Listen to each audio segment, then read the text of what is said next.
नमस्कार, मैं सुभाष रजक और आप देख रहे हैं अपना नालंदा, अपना शहर, अपना खबर। जैसे कि आप सभी को पता है, बिहार आगामी विधानसभा चुनाव काफ़ी ज़्यादा नज़दीक है।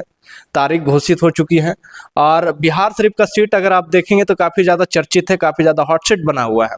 अभी आप हाल फिलहाल में देखेंगे जो इंडिया गठबंधन है, अपना उम्मीदवार जो है लास्ट मौके पर उतारी। उसमें भी आप अगर देखेंगे तो कांग्रेस के एक अलग उम्मीदवार हैं, सीपीआई के एक अलग उम्मीदवार हैं।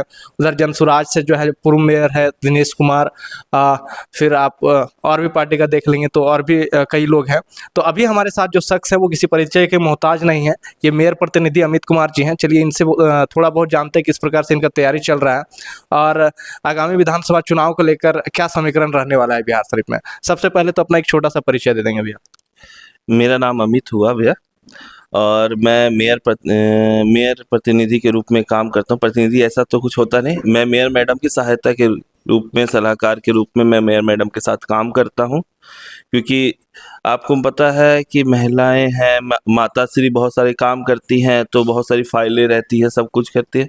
तो मैं ऑफिस में उनके साथ मदद करता हूँ, जो भी होता है अगर उनको लगता है कुछ मुझसे पूछने के लिए या बातें रहती है तो उस रूप में मैं एक्टिव रहता हूँ। और बाकी तो अब जीवन जनता के बीच में ही है, अब सेवा परमो धर्मा कर दी है हम लोग। चलिए बहुत बढ़िया बात है कि आप जो है जनता की सेवा ही कर रहे हैं इस उम्र से। अभी जो है अंकल जो है चुनावी मैदान में उतरे हुए हैं, जो है विधायकी चुनाव लड़ रहे हैं। किस प्रकार से तैयारी चल रहा है? अंकल विधायक का चुनाव तो अभी लड़ रहे हैं, लेकिन हमें जहाँ तक याद है, मैं बचपन से देखते आ रहा हूँ, मेरे घर में हमेशा राजनीतिक माहौल रहा है। और मैं देख रहा हूँ कि पापा बहुत पहले से विधानसभा का काम करते आए हैं, बहुत जगह प्रभारी भी रहे, उन्होंने बहुत चुनाव लड़वाया है, बहुत जितवाया भी है। यानी जब पापा प्रदेश उपाध्यक्ष थे दलित प्रकोष्ठ के, बरियो पे अध्यक्ष थे, बुनकर के, मगध के प्रभारी रहे, यूपी में भी प्रभारी बना के भेजा गया उनको, बहुत जगह कानपुर तरफ में, सब जगह वो उन्होंने बहुत अच्छा काम किया है। और चुनाव तो वो लगातार जनता के बीच में रहते हैं, एक दिन भी वो एब्सेंट नहीं होते हैं। अगर उनसे कोई मिलना चाहे तो वो 5 मिनट के अंदर आएगा, मिल के चला जाएगा। तो ये है कि उनका तैयारी लगातार है, समीकरण भी बहुत अच्छे हैं। क्योंकि जनता को क्या चाहिए? जो उनके बीच में रहने वाला है। जनता को ऐसा नेता चाहिए जिससे वो आके अपना दुख दर्द बोल सके, अपना काम ले सके और उनसे मिलने में हिचक ना हो। चाहे किसी भी तरीके की दिक्कत हो, चाहे प्रशासनिक दिक्कत हो, हॉस्पिटल का दिक्कत हो या किसी भी तरह की तकलीफ हो। मेयर हमारे पिताजी जो बहुत सक्रिय है, जदयू में बहुत साल रहे, बहुत ज़्यादा। अब जनता का डिमांड आया तो इधर उन्होंने प्राथमिक सदस्य रिजाइन करते हुए अपना फिर अब निर्दलीय पर्चा भरा और जनता का प्यार तो मिल ही रहा है। आप देख ही रहे कि छोटे से एक छोटा सा सभा हुआ था, उसमें जो भी हो गया अप्रिय घटना घट गई, किन्हीं के द्वारा करा दी गई, लेकिन उस दिन भी बहुत जनता का प्यार हमें मिला। निर्दलीय इंसान को इंसान नहीं मिलता है और हमारे लिए तो जनता, बिहार सिर्फ की जनता अपनी बाहें फैला के बैठी हुई है। चलिए एक चीज तो क्लियर है कि भले ही आप लोग जेडीयू से जुड़े हुए हैं, लेकिन अपना विजन जो है शुरू से एकदम क्लियर करके रखे कि हमको निर्दलीय चुनाव लड़ना है। चलिए ये तो हो गया आपका अलग मुद्दा हो गया। अब थोड़ा स्थानीय मुद्दे पे भी बात करते हैं। बिहार शरीफ की सबसे बड़ी समस्या आपको क्या दिखता है, क्या लगता है, क्या है? बिहार सर के सबसे बेसिक हम लोग को लगता है जो एजेंडा है हमारे यहाँ, वो एजेंडा है पानी की समस्या का और जल निकासी के लिए।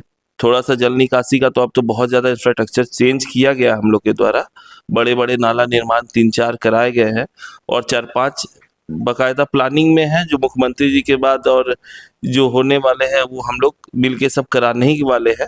क्योंकि मेयर मैडम के साथ रहते हैं तो थोड़ा थोड़ा प्लानिंग्स है, कुछ कुछ सलाहें हैं, जो डिस्कशंस होते हैं कि कैसे क्या करना है, कहाँ पे बनना है, तो वो सब तो काम हो रहे हैं।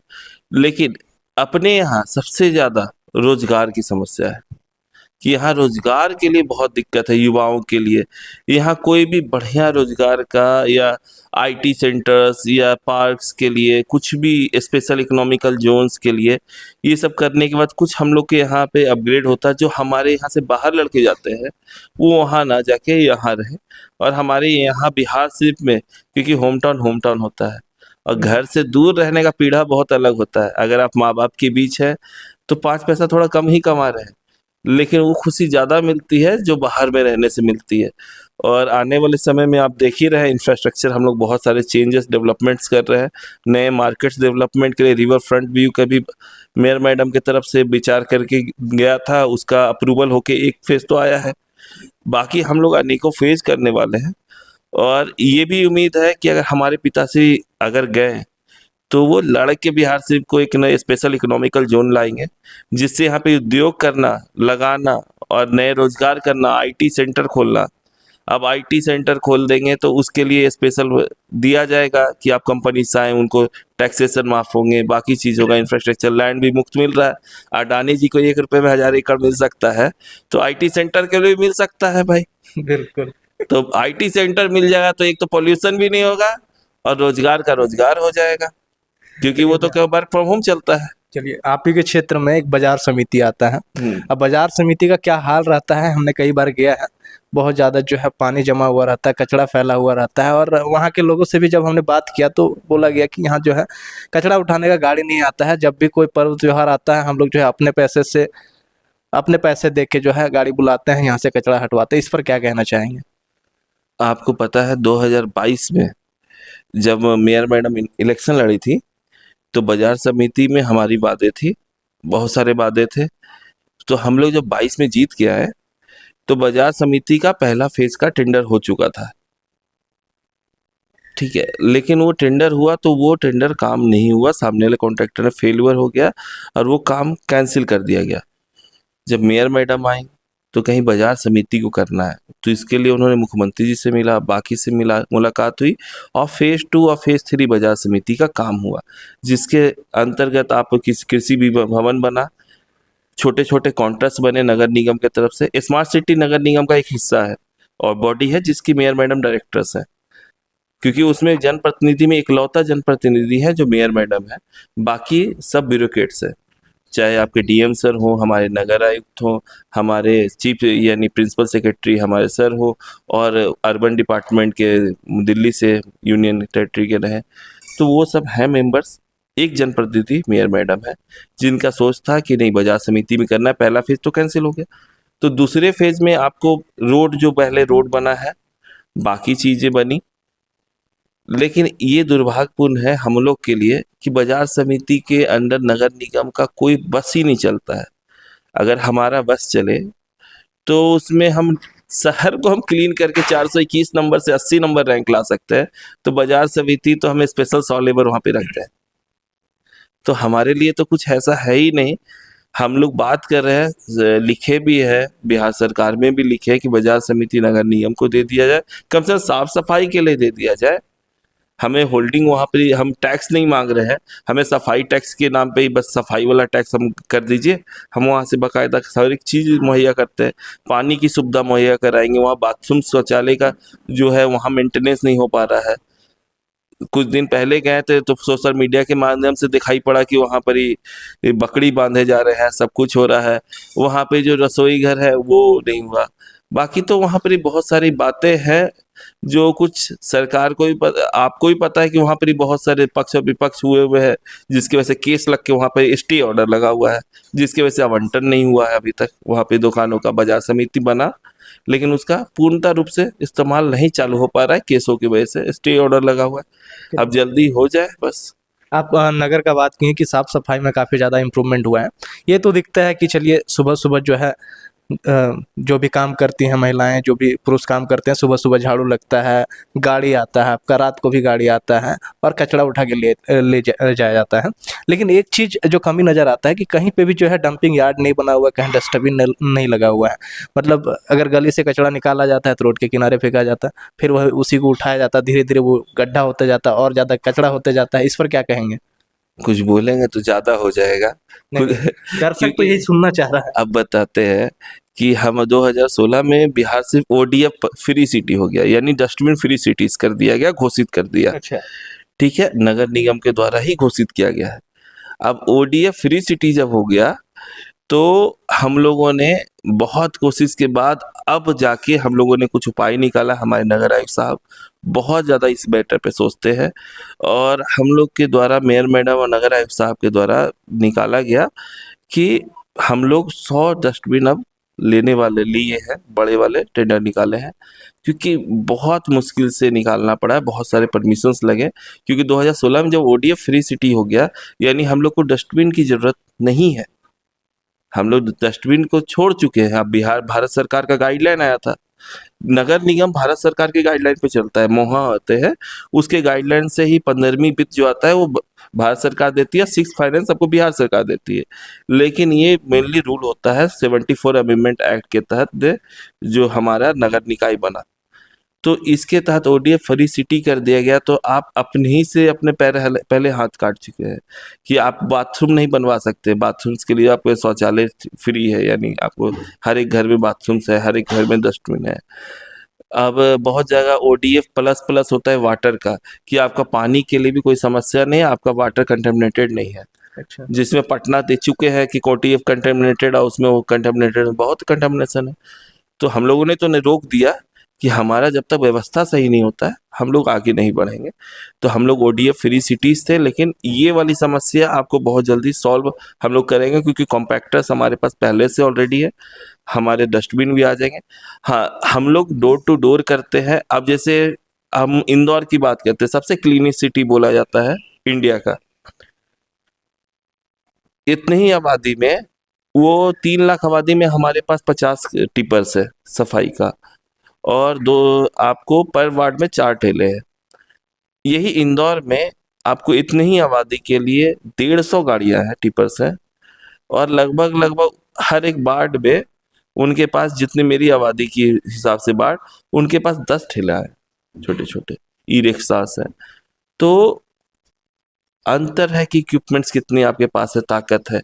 अब मैक्सिमम यूटिलाइजेशन ऑफ मिनिमम अति कॉस्ट का हम लोग ये काम कर रहे हैं कि हमारा कॉस्टिंग, आप देखते होंगे पहले चूना ब्लीचिंग नहीं छिटाता था, फॉगिंग नहीं होता था, हमारा फॉगिंग धुआं वाला नहीं होता है, हमारा एंटी स्प्रे होता है। हम लोग बहुत जल्दी कोल्ड फॉगिंग करने वाले हैं पूरे शहर में, कि कोल्ड फॉगिंग से इंसान को आप वेक्टर कंट्रोल्स में, यानी मॉस्किटो कंट्रोल्स के लिए हम लोग कोल्ड फॉगिंग मशीन्स ला रहे हैं, जिससे शहर की बहुत सारी बातें हैं हम लोग लगातार ही सोच रहे हैं। तो गंदगी के लिए भी हम लोग काम कर रहे हैं कि आपको गंदगी शहर में, क्योंकि ये मेरा शहर है, सबसे पहले पैदा ही हुए हैं, तो इसको जितना आगे बढ़ा सकते, इसी के लिए तो आए हैं हम लोग, कि अगर युवा हो के हम लोग आगे नहीं अपनी दिशा को दे सके तो फिर हम लोग के लिए तो बेकार है। अच्छा, चलिए, जनता आपको पसंद कर रही है, जनता अगर चुनाव आप लोग को जिताती है तो आप जनता के लिए क्या कीजिएगा सबसे पहला काम? हम जनता के तो परिवार ही है, और हम थोड़े जीतेंगे, वो जीतेंगे, हम अकेले थोड़े जीत रहे हैं। आप भी मेरे भाई हैं, तो हम जीत रहे हैं यानी आप जीत रहे हैं। दूसरी चीज बात है भैया, कि हमारे यहाँ जो डेवलपमेंट, जो हम लोग जितना फंड्स ला सकते हैं, जितने विधायक की कैपेसिटी है, मेयर मैडम बन के तो ये दिखा दिए कि पहले 20 साल में कुछ नहीं हुआ था, जितने काम नहीं हो पाते थे, यानी बहुत सारे वार्ड में काम बहुत धीमे धीमे होता, 40 लाख, 20 लाख, 30 लाख, 5 साल करते करते वो लोग 1.5 करोड़ 1 करोड़ पे पहुंचते थे काम की योजना में। 2.5 साल में 2 करोड़ पार किए हुए हर एक वार्ड। अच्छा, थोड़ा सिस्टम की बात करें भैया, आप देखते होंगे बहुत सारा वार्ड में, बहुत सारा गली में जो है, कभी जो है नल बिछाने के नाम पे रोड को खोद दिया जाता है, तो कभी कुछ और के नाम पे, मतलब बार बार उसको खोदा जाता है, फिर ढका जाता है, खोदा जाता है, फिर ढका जाता है। मतलब कोई भी काम जो है एक होता ना कि पूरा सिस्टमेटिक वे में, उस तरह सिस्टमेटिक वे में नहीं हो रहा है। अगर आप लोग जीतते हैं तो उस काम जो सिस्टमेटिक वे में होना चाहिए उसके लिए क्या करेंगे? देखिए भैया, हम लोग जो पहले थे, जब हम लोग जीते थे, तब तो हर एक गली टूटा हुआ था, बाकायदा सीवरेज के लाइन से, और बाकी पानी का जो हर एक घर जल पानी वाला बात हुआ था, तो उन लोग पूरा तोड़ के पूरा शहर को बर्बाद हुआ था। उसको तो हम लोग बनवाए, 50-60% बन चुका है, 40% मोटा मोटी हो जाएगा कुछ दिनों में ही अब कंप्लीट। बाकी हम बात कर रहे थे कि प्लानिंग के तहत में नहीं होता, तो ये थोड़ा सा हम लोग के यहाँ अभाव है, कोऑर्डिनेशन है, रूट प्लान नहीं है, ब्लूप्रिंट्स नहीं है। और जो आपके पास साधन रहेगा, जितनी आपकी क्षमता रहेगी उतनी ही आप काम कर सकते हैं ना, आप लिख सकते हैं, बातें कर सकती है। अब जैसे वहाँ से हो गया गैस पाइपलाइन बिछाने की बात, तो गैस पाइपलाइन बिछाने की बात हुई कि अब गैस पाइपलाइन बिछेगा, पानी हो गया, सीवरेज बन गया। उसके बाद केंद्र सरकार से आया कि अब सीवरेज गैस पाइपलाइन का ऊपर से ऊपर टेंडर हो गया, और वो सब्सिडी के साथ आज गैस वो 25% तक सस्ता पड़ता है हम लोग को, तो किसी को भी लगाना वही मजा आएगा। 25% पैसा बहुत पैसा होता है। आज के समय सिलेंडर मेरे हिसाब से 1200-1100 रुपये है विदाउट सब्सिडी, और सब्सिडी के साथ 800 रुपये है तो ये चीज आ जाते हैं कि, और वो हम लेते हैं तो वही सेम चीज के लिए हमें 500 रुपये देना पड़ता है, तो बहुत अंतर पड़ जाता है। तो गैस पाइपलाइन तो चाहिए। तो जो बड़े गली हैं उनके लिए तो कटिंग होके छोटे वाले मशीन से वो नीचे से अंदर से ड्रिल करके पाइपिंग बिछा के एलोडेट करके वो कर रहे हैं, लेकिन जो छोटे गली है उसमें भी तो तोड़ना पड़ जा रहा है। अब गैस पाइपलाइन बिछ जाएगा, पानी बिछ गया, सीवरेज ही बिछ गया। अब तो हमें नहीं लगता है कि अभी यहाँ पर ही, अब अंडरग्राउंड वायरिंग की बात आएगी तो वो अलग बात है, लेकिन अभी तक तो उसका प्लानिंग नहीं किया। हाँ, प्लान्स होना चाहिए। अब हम लोग ये देखेंगे ना कि आने वाले शहर में जो हम लोग रिवर फ्रंट बना रहे हैं या बाकी चीज़ बना रहे हैं, वहाँ पर कुछ भी करेंगे। और हम लोग का मास्टर प्लान भी बन रहा है, आपको पता होगा कि नगर निगम मास्टर प्लान बना रही है, तो उसमें मास्टर प्लान के तहत हम लोग बाकायदा सब कुछ का एक इंफ्रास्ट्रक्चर बना रहे हैं।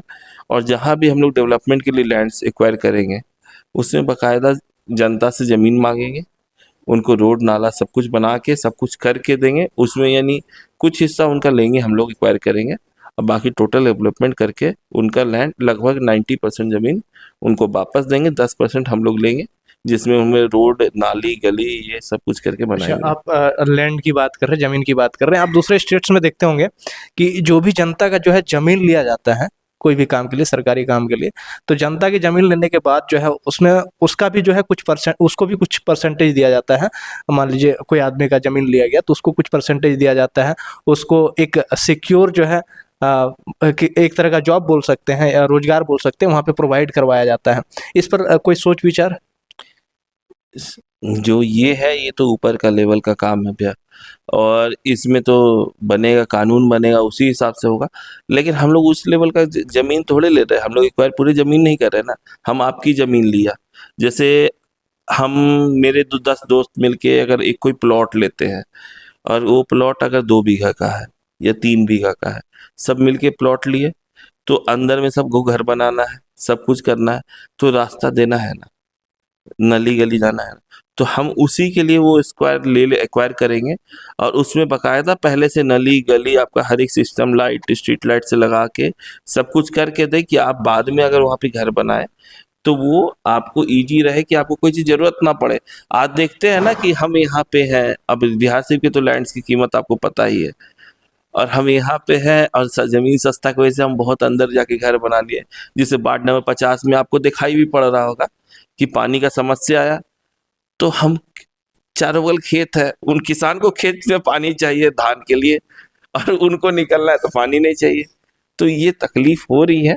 लेकिन हम लोग को एक्वायरमेंट की बात है, और एक ज़मीन जो एक्वायर होता है बिहार सरकार जहाँ तक करती है, हमारे नीतीश बाबू करते हैं, तो 4 गुना मुआवजा तो देते ही देते हैं।